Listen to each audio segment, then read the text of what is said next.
Hi, everybody. So I'm only supposed to talk for a few minutes. You've already been here for a while. So naturally, I decided to talk about the passage of time.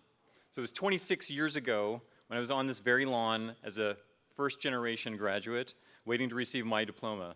And I definitely didn't think I'd be up here someday speaking to all of you.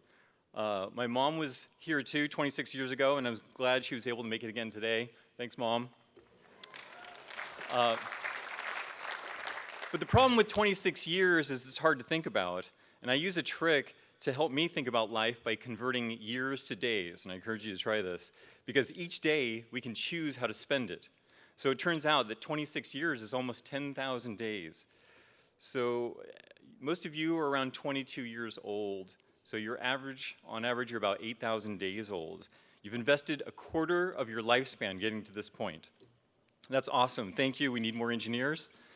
But remember, in that time, many others have invested in you and time and resources to get you here. All the people that spent time or money to get you to this point, even your lifetime carbon footprint, it was all an investment in your potential. My first 8,000 days were eventful, but many of those events were not welcome. That's because my family, like many families, was upended by the triple whammy of mental illness, addiction, and domestic violence. My siblings and I spent hundreds of days in foster homes. And when my family was reunited, society provided us with public assistance. And through it all, my mom assured me that I was a rare talent and would help the world. I persisted in school and got good grades. I got a Commodore 64 home computer and taught myself to code on the family television. And when it was time for college, to my great good fortune, I was awarded a UC Regent Scholarship, yet another incredible investment in my potential. And here at UCSB, I studied computer science, so I spent my 1,000 days of campus life attending classes, coding in the lab, and playing through a single Dungeons & Dragons adventure that was more epic than the Game of Thrones. And I did it with a group of people that became lifelong friends. Thanks for coming, Chuck and Mike. And thanks to Jinx and Quickwit and all the elemental lords for teaching me what it means to be a hero. It's strange to think about days like this, isn't it? You invest 8,000 days learning how to be an adult and an engineer, then you spend 16,000 days contributing to society, and then you retire. And with some self-care and some luck, some of you will make it to day 37,000 and witness the 22nd century.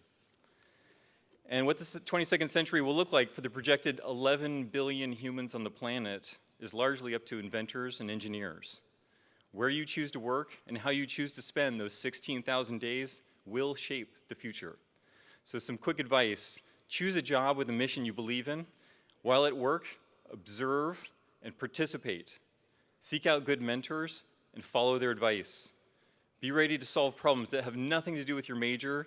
Most solutions will be low tech. Expect to invest hundreds, even thousands of days solving the hardest problems. Work hard, but rest when you need it. And celebrate success with those that helped you along the way.